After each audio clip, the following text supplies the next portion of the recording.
Hello and welcome to Turning Point Tactics, the competitive Killteam 40k podcast, focused on giving you the strategies and tactics to seize initiative every turning point. I'm your host Ryan, and I'm joined by the Watson to my homes, Connor. How you doing this evening, Connor? I'm good, thanks, Ryan. We are also joined by a man whose beard alone has experienced more Killteam than a lesser man's entire body. He is the amazing, the wonderful, and the Warhammer World Killteam champion, Laurie, aka Clostry on TTS. How you doing this evening, Laurie? Hello, thanks for having me. I'm doing fine, thank you. Awesome stuff. So for people who maybe haven't heard of you before or haven't been on Discord because they've been sleeping through Killteam or whatever, do you want to just explain to people, who you are? I'm Laurie. I come from Hungary, and sadly at the moment I really have to travel a lot for some competitive in real life tournaments like LGT and the Warhammer World. But I'm quite active over in TTS, and I've been in there, I think most of their tournaments, at least from last year's spring, something like that. I've definitely seen you being pretty active on the TTS scene, and obviously we first met when you came over for LGT, where we went into a inter-session mirror match, which went pretty favourably to you. And we met again, in Warhammer World Tournament this time, and it went pretty favourably to you. So it's getting into a bit of a grudge match, and we'll see how it goes in the next one. Like I've got to start bringing my A game. I can't let it down now. It's a one-sided grudge match, Ryan. I don't know what you're on about. Yeah, it's pretty one-sided. Yeah, hopefully it feels less bad soon. But yeah, so obviously you're a pretty competitive player. You could have chosen any sort of game system to play, probably 40k or whatever it is. But what is it that made you decide that you wanted to choose Killteam over, let's say 40k or a different skirmish game system? I tried Killteam when the previous edition came out, and I introduced it to my brother as well, who you know, and he hated it because I took my Oddmac with 6 plasma guns and just shot him off the board, and after that I couldn't convince him to give it another try. It's not so bad. Oh, it's weird that. Yeah, I mean, what was his problem? But I started seeing the limitations of that system, and it got quite boring quite quickly. I gave a try to Arena, won a little tournament with 1,000 Suns. It was 4 players doing round robin, so really a small one. But still, I gave it a rest, and I tried Warcry next, which was a bit more engaging than the previous edition of Killteam. But still, it was really luck dependent. I mean, you really need your dice to roll good, and the melee is just going up there and punching the other guy in the face. And I found that the melee in this edition of Killteam is really good. High risk, high reward. It's very brutal. Yeah. The season melee is real brutal. Yeah, but I think I like it this way. You have to take risk to just go there and punch someone in the face. And yeah, I think it was this being engaged and getting focused on the board, on the plays all the way through. So alternative activations, for example, is a really big thing for me. That's why for a big game, I picked up Legion, because it has alternative activations as well, and you can't just leave for soda mid-match and come back and observe the state of the board and just, okay, you are still moving, I'll go to the toilet, be right back. Yeah, we are, okay, it's my movement. Oh, all right, you can go have lunch, come back, and we'll pick up the game after that. Also, maybe not from the get-go, because Pathfinders were a bit broken on release, but it's a fairly balanced system at the moment. It has its ups and downs and some outliers, but looking at the big picture, it's pretty balanced, I think. And because of that, and especially the new tech ops and critical missions, it's quite strategic and tactical. And I would say that player skill matters more than what team you pick. 100% agree. For me, I say alternate activations keeps you engaged the whole way through, but it also feels like every decision that you make is relevant and is affecting the board state. There's a lot less random stuff like we got from the old Killteam, where you roll a charge roll looking for a 5 or less or something and fail it, and it can just throw your entire game. That's not quite the way in this, which I think is really cool. Yep, absolutely. So obviously we just met and we talked about 2 of the teams that you've played, but what teams are you currently playing, and why did you choose those teams? What was it about those that really appealed to you? So when I first started playing, I didn't really have a team. Maybe because of my local meta, which is still developing and learning the game, I just played with whatever team. I think at most I played twice with something and just moved on to other stuff. But then I enrolled in my first TTS tournament when Legionary came out, and I was like, okay, let's pick the new team and give them a go. I really enjoyed it.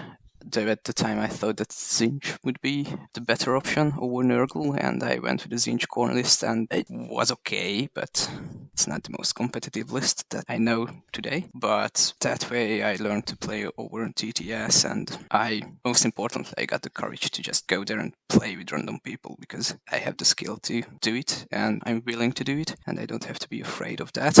So just stepping out of my comfort zone. After that, Intercession came out, and I looked at them. I really liked their rules because they were really simple, really simple to get into, and their complexity, I think, comes from their tactical play that you have to do on higher tables or against better opponents to just stay in the game and maybe try to get ahead. And for my first real life tournament, which was last year's LGT, I picked them because I knew that, okay, it's an elite team. I won't have such a big mental load to play them. So a 2 days event with potentially 7 games, maybe I can do it. I won't be so drained. And luckily it turned out okay. Yeah, it seems to work out pretty well. Was it 4th or 3rd you came for that? 4th. 4th, nice. First non-Pathfinder. Yeah, because all the Pathfinders ended up at the top, didn't they? Which was probably representative of where the meta was at the time, I guess, or a little bit still is, maybe. Yeah, maybe, but to be fair, it was Greg, my brother, John as second, and Mark as the 3rd place, and they're all freaking good players.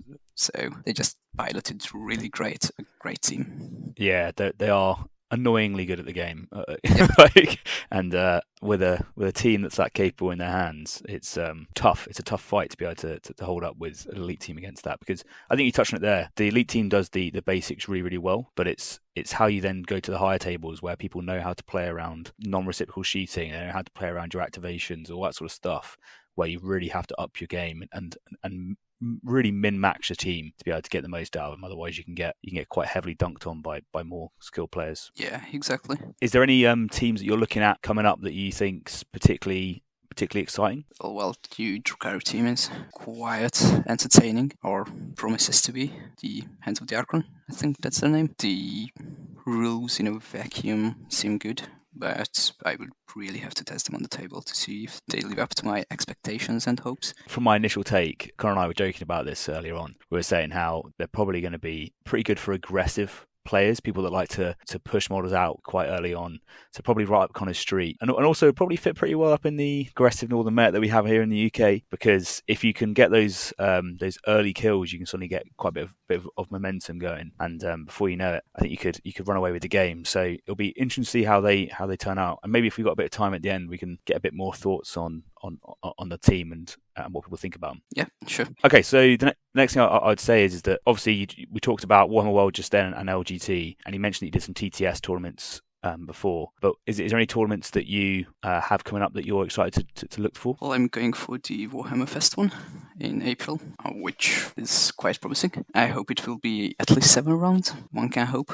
We will see. Maybe 8. Let's go for it. Well, they're saying something like 120, 130 players maybe. So yeah. That many players, you've got to have a lot of rounds. And I think it's going to be 2 days. So 4 rounds a day, 2 days. Doesn't sound too hard to me, but no. Well, I guess we'll have to wait and see. What about us mortals, though? You remember? What about the people that want to go to the pub? Yeah. I think 4 games can be done, even with that in mind. I mean, we start early, finish around 7 or 8, and go get drunk. Yeah, I mean, or get the competition drunk. Yeah. Like, you mean, it depends how the first day goes, right? So if you lose 2 in the first day, you're getting white girl wasted by the evening, and if you're on 4 wins, you're probably just having a Diet Coke and going to bed at 10. It'll be interesting to see how it goes. So obviously we've got that coming up, and I believe there's a few tournaments coming up in Hungary as well, obviously where you're from. Yeah, we'll have a small tournament in April, like 2 weeks before Warhammer Fest. I'm itching to go there and this time around bring the team I'm aiming to bring to Warhammer Fest as well. So no mercy this time. Because last time we had a smaller tournament and I rolled with Phobos because I really didn't want to just dump over my local guys. We just wanted to have some fun, and I came second. Still, I think it's good to do that because just get people into the game. Because as you say, it's easy to take a more meta list and against people absolutely. who are just beginners, it can be quite rough to go against that. So like in my local Nottingham tournament, they're making me play higher tech. So like I'm fully expecting to go, no wins, 3 losses, whatever it is, or 4 losses on my local tournament. But if I can get 1 win, then that's gonna be my win condition for that tournament. So we'll have to see how it goes. Oh yeah, that's good to manage your expectations. Yeah, exactly. And also have some fun. I mean, I enjoy playing with Phobos, and I really like their tricks, but I know that if you meet an elite team, then it's like playing 3D chess, and the guy shows up with a baseball bat, smashes the board to pieces, and just declares that he has won, and you just nod, okay, yeah. It's I'm wondering if there's some play in Reavers, but every time I do the maths, I just think it just doesn't work out. Like Nurgle Legionaries can just ruin your entire tournament streak, and there's... Yeah, I mean, I had an ITD tournament. Well, the last main tournament was an all ITD, and I've got intercession into that over on TTS. And after the top 8 cut, they announced a little side tournament brawl, something like that. And the top 8 guys were only allowed to take Kazaki, Phobos, and Higher Tech Circle. And I enrolled with Phobos, and I've beaten Legionary, an Intercession, Void Dancer Legionary, and I narrowly lost to a Legionary. So it can be done. It can be done. Just for us mere mortals, it's much harder. Oh, it's just luck dependent. Yeah, I mean, I think Phobos. I just think they need rerolls, man. Like if they had more rerolls, like the Doctrines, it could be a completely different team. But I've rolled so many 1s and 2s with that team. I don't know what to do with them. Yeah, and also they need something like a 4/5 damage profile, because against Legionnaires that 2/4 is so cringeworthy. Yeah, yes, and also that like guarantees, like, oh, I managed to get a crit save, and they just go, yeah, I auto retain a crit, and you go, oh, brilliant, thanks. Like, It's just you never get the damage through. Thanks for ruining my fun. Yeah, exactly. Yeah. Okay, so you mentioned there that you're going to go to obviously Warhammer Fest, which is a golden ticket event. Hopefully LGT as well later this year, which should be a golden ticket event. Yep. Is there any more golden ticket events that you want to try and go to this year? So yeah, we are actually going to have one in Budapest.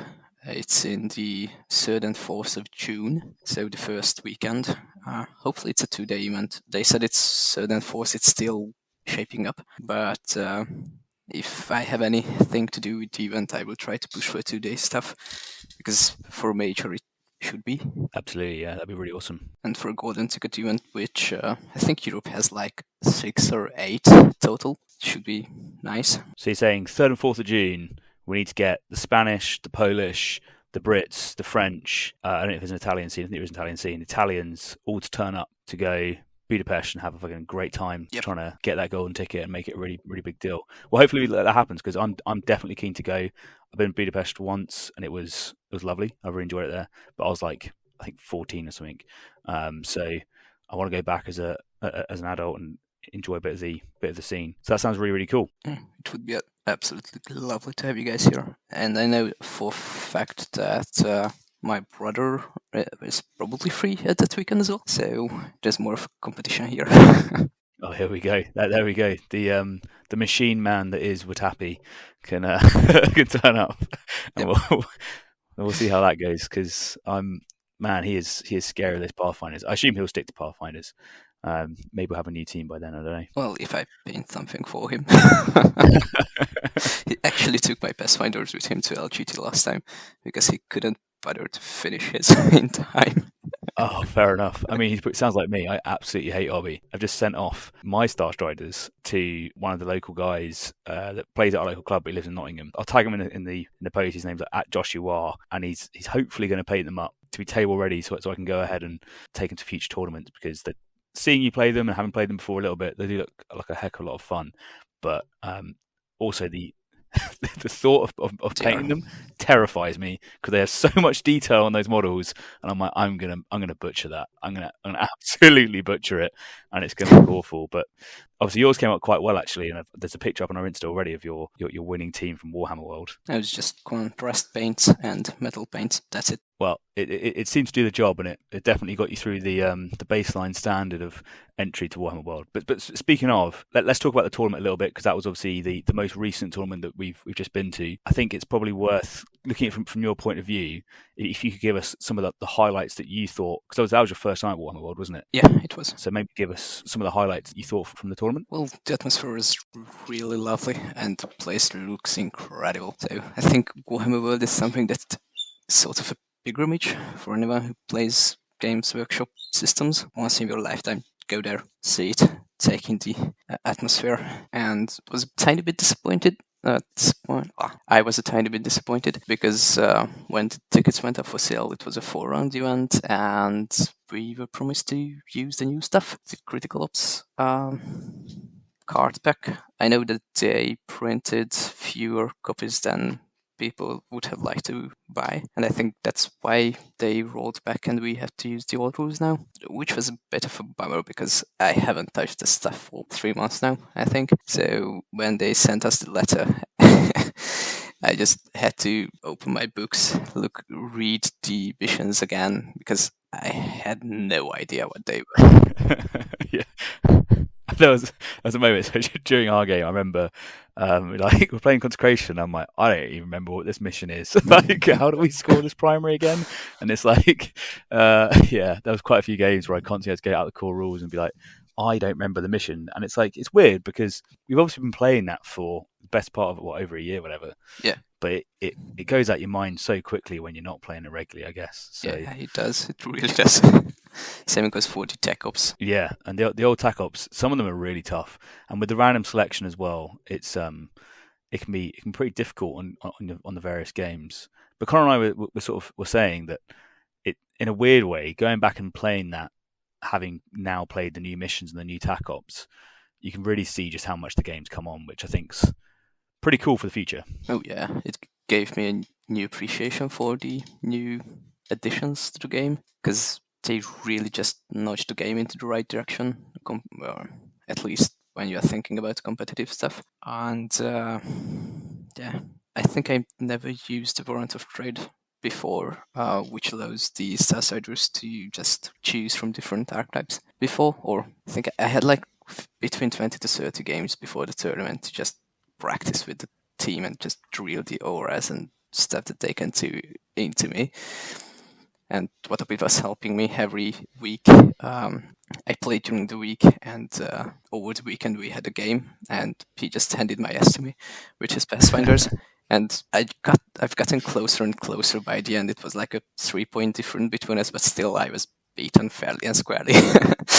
And in that time period, I think I only used that Warrant of Trade once, and we switched back to the old stuff, and I used it at every game. Every 3 of my games, I built my deck from security and recon as well. Well, I think because the reason why that was so important is because with 3 rounds, it was obviously mainly focused on that primary tiebreaker, which was going to be TAC Ops, right? So the only way that you were going to get first place is to have effectively a faultless tournament. You had to win all 3 games, you had to max TAC Ops, and you really couldn't afford to drop any VP. And I think there was, I want to say like 3 or 4 players that all finished the tournament having 1 or 3 games, max TAC Ops, and dropped various amounts of VP. So I think you only dropped 1 the entire tournament, and that's how you managed to get the first place, right? Yep, yeah, it was on Loot and Salvage in my second game. I just couldn't reach a point. I was a bit bummed by that. I thought that someone will be there and just have 3 perfect games and I will be a set second or third. But luckily, that didn't happen. And that's another interesting point about a lot of the old missions, which I didn't really think about until recently, but the individual ability to score VP per round is so variable based on the mission you're on. You know, if you're on a wrong mission, then you can hard miss out on VP that your opponent might be able to max quite easily on, which is, well, not your opponent, but other people in the tournament. Oh yeah, like Domination or Master the Terminals. You get handed that mission and bye-bye podium. Yeah, absolutely. Even if you are sort of playing a perfect game. You just can't maximize those missions. Which is pretty rough for the tournament run. But luckily it managed to work out for you. So you went through all 3 rounds, quite clear victories, I think, on each one, and then managed to take first place, which is pretty awesome. Thank you. Yeah, it was a bit stressful to just focus on getting perfect games every time, to be honest. Yeah. A 4th round would have made it a bit better, I think. But there we go. And to be fair to the staff, I think they acknowledged that. They knew that it wasn't the tournament that they had wanted to do, but for various reasons outside their control, it ended up with what it was. But I'm glad it worked out. I'm glad that It was still a brilliant tournament, wasn't it? it was a fantastic tournament. I'm glad that you managed to come all this way and get that win. Yeah, I mean, even with this tiny disappointment, I still enjoyed it massively. And I think I traveled like 9 hours was the route there, and it's something like 11 or 12 hours back home. So even with that in mind, I enjoyed my time there, and I would go back. Awesome stuff. Can I jump in with a question, Laurie? Yep. Ryan and I, we were discussing Elucidian Starstriders in the Meta Watch last week, and you've just obviously picked them up and played a tournament, won a tournament with them. How do you think they sit at the minute? Do you think they're strong? Do you think they're a bit overtuned? What's your opinion? Oh, that's a good question. So they might be a slightly overtuned, but I really don't know what could fix them. Because if you take the blasting assets and just pump them back to 4-up hits, then their potential drops massively, like something like halving it, saving on a 4-up 8 wounds, nothing cover, going from 6 damage average outbound and 45% chance to kill to 4 damage and 29%, so almost halving it, like 2/3. So maybe that would be too much of a hit, and maybe 4-up with Ceaseless, it brings it down, but not by so much. But to be frank, if I really think about my games on the tournament and my prepping games for the tournament, the assets were not the determining factor in like 70% of my games, or 80%. And when they were, it was a pretty big skill difference, I think, when it came to me and my opponent. Because if you can fire an asset from deployment and kill a bunch of dudes, then something went wrong. Most of the time it can be prevented. And I think the player on Starstriders comes in the form of playing with obscurity and playing with concealment, because they have no way to deny it. I mean, you can move figures up within 2 inch to a guy and just archaeotech beam him in the face. But if you know the threat ranges, if you know the movement of the Starstriders, you can avoid it most of the time. I think the thing I would take out of it is, I completely agree with you. I don't think the blast assets are what's making them the menace on the higher tables, but I think it is what's making people feel them difficultly when they're, when you first play them, it catches people off guard. And at the lower tables, or not lower tables, but when people are less experienced, that's where they get caught out, and they don't realize it can happen quite so early on. So I think that's why the blast assets are probably what most people complain about, because they feel that that's where it is. But I think at the higher levels, it's more the because as you said, you can't play around obscurity, but you can play around quite well with the indirect. So you have the indirect pistols, indirect crack grenade, which both can be double balanced, and then you combine that with, as you said just then, being able to run up 10 inches with a move and dash, get within 2, and sky laser someone. And I think that's the ability of them to play around heavy cover as well. So they're quite good in those environments. I think that's probably where they need to look at it. But again, I don't think that's like a core mechanic of the team. I don't know how you necessarily fix that just with a small change. So I'm debating, is it something to do with their damage reduction ploy? Can we make that more favourable for people over a course of a game, or can you make it so at least it's more CP intensive? Maybe it's another way of doing it, because they are a very CP hungry team and they have some fantastic strats. So maybe making either lethal proximity 1+, or making the Undaunted Explorers 1+ might be a way to get that CP advantage away from them. I'm not sure. And let's acknowledge they're a very fun team to play at the minute, and you don't want to ruin that by tweaking them. Absolutely, yeah. Going back to that blast point that you mentioned, do you reckon, without even having to fire the blast, just the threat of the blast and that cognitive load is actually having a huge impact on the opponent and where they put their models and how they want to play? Yep, exactly. That's one of the plays that you have with Starstriders, the constant pressure that you're exacting on your opponent. So he or she has to disperse the models over the board, because even firing into elites, if you can hit 3 of them with the guided shell, which is the 2-inch blast variant. I think it's worse to do it over Archaeotech beaming just 1, because you will cause some damage and make way to even Vayne, who will now have a reroll against an already wounded model, or just finishing the job with the Voidmaster, for example, or charging in your assassin. So yeah, I really like that aspect of the team, to be honest. I think there's like an interesting thing there. So because the way I look at it is the threat of the blast forces you to play into hard cover, and forces you, or heavy cover, and forces you to move up the board and stick to that as you go, which then limits where you can move to. But then with a combination of as we talked about then, Vayne, the Voidmaster at close range, the crack grenades and the frag grenades, you can then pre-game select where you want to have those guys deployed, so that wherever your opponent moves to, it's within threat range of those key threats. And that's something that I felt when I was going forward, is that like if you moved and dashed someone, even a random voidsman, just onto the center of an objective, so they are on the middle, then there is nowhere within 2 inches where you can put a guy on that objective and not be hit by an asset, which is a huge area of denial. So you have to make sure that you kill them when they're on that objective, but actually killing them when they're taking that half damage strat is, again, really difficult to do. So you're statistically not going to, and that can be really rough. You'll do 6 damage even with, say, like a crack grenade or something like that. So I think that's hard to play around, and I think that's probably where they're being most successful. So I think if I was to look at them and say, how do you fix that team, I would probably say something along the lines of the damage reduction and or reliability of their indirect weapons is something you probably want to look at as to how to make them a better play experience, or to tone them down potentially, because they are doing pretty well at the moment with their win rates, about 65%, if not higher, which is pretty good. And they're winning a lot of tournaments as well. Okay, obviously we talked about Starstriders there, and I think it's probably worthwhile just talking about your specific play style, because I think it's really interesting to see how you approach a board and what you want to try and do on it. So do you have a way that you would describe your play style at all? Moderately aggressive at the moment. When I first started playing, I think I was most of the wall aggressive, just offer striking all the fucking time and just having a laugh if it succeeds. Have you met Connor? You might get on really well. Is there another way to play? I mean, ask my brother. He actually coached me to tone myself back, because that playstyle doesn't really work if I want to win consistently. Sometimes it does, but most of the time it doesn't. And it's too dice reliant, let's say that.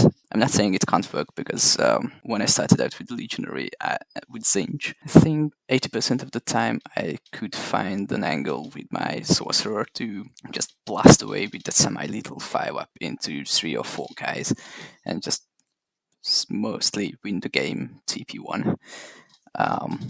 But again, against more experienced players, that won't really work, because they won't give you those angles, or at least not TP1, and you really have to work for it.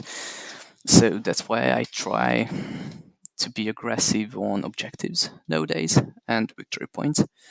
So most of the time, for example, when it comes to deciding which deployment zone to take, which side of the board to take, I try to look at it from 2 different perspectives. So one, of course, after, do I have to deny anything for my opponent so he just doesn't blast me to pieces out of deployment? But after those, the typical stuff, I usually just firstly look at objective play.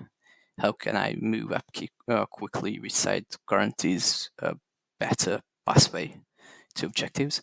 And the quicker the better, keeping in mind that you have, when it comes to Starstriders, for example, you have your Electromeister who can move, dash, and do mission action. You have your Assassin who is 3 APL from the get-go, and you can make one of your navies 3 APL. So you have potentially 3 guys who can make big objective grabs TP1, or be set up for a big swoop in TP2. So that's the first thing I look at, and after that I try to decide which side has the better shooting angles. If it's one side is for shooting and one side is for objective play, from my perspective, then I nowadays tend to go for the objective play. But like 2 months ago, I would go for the shooting all the fucking time.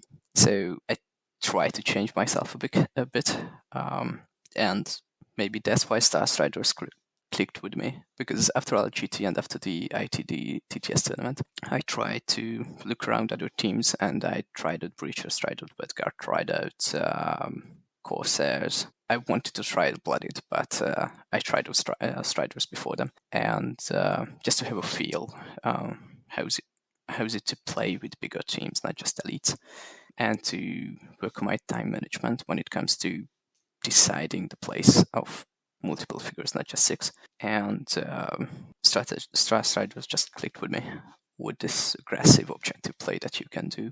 And if you think that your opponent will be aggressive, you just pop Undoubted Explorers Pt.1 and you can move up in a safer way on the board in concealment. And from concealment, you can actually still pose a threat with your assets. So one of the tricks that I try to pull is positioning at least 2 navies operatives on the board, if I can, on the flanks. So I have 2 shooting angles into 2 different either operatives if it's elites, or groups of figures if it's horde. At that point, you just offer up the choice to your opponent to, okay, which group you want to be gone or injured, and forcing them to make a sort of impossible choice, which will frustrate them. And it's the psychological aspect of playing, because after that they will make mistakes, or if they are not practiced, they will make mistakes, and you can exploit it. I think that was definitely the mistake that I made, was getting baited into trying to match that turn 1 threat with an equal level of threat. I don't think Breachers can do that. Some teams can, I'm sure, like Pathfinders, but Breachers definitely can't do that. So it's interesting to see how you talk about it, because I think the way you describe your play style and the way that I read Starstriders, they seem to perfectly match. So I can definitely see why you're getting a lot of enjoyment out of playing them. Yeah, I think so as well. It's just perfect team for this style, I think. I hope you're taking notes, Connor. So I think that's going to bring us to the end of the episode, and hopefully for you guys out there, you found something new or useful while listening. If you did, as I said, throwing us a like would be greatly appreciated, and hitting that subscribe button so we can reach that 1,000 subscribers would be really awesome. If you want to make sure you don't miss any episodes, that is the best way of doing it. You can also click that notification button to make sure you get a notification as soon as the next one drops. And if you can't wait and you do want early access, we do have the Patreon where you can get exclusive access to all of this content and a bit more stuff that we throw in there as well. All of that ahead of time. So, as always, we said it before, we'll say it again. We'd love to hear your thoughts and feedback. Drop a comment below and we'll get right to you. Thank you so much for listening. Thank you to Clostry for being here. Thank you to Connor for helping me out. I've been your host, Ryan. This has been Turning Point Tactics, and we'll see you next week.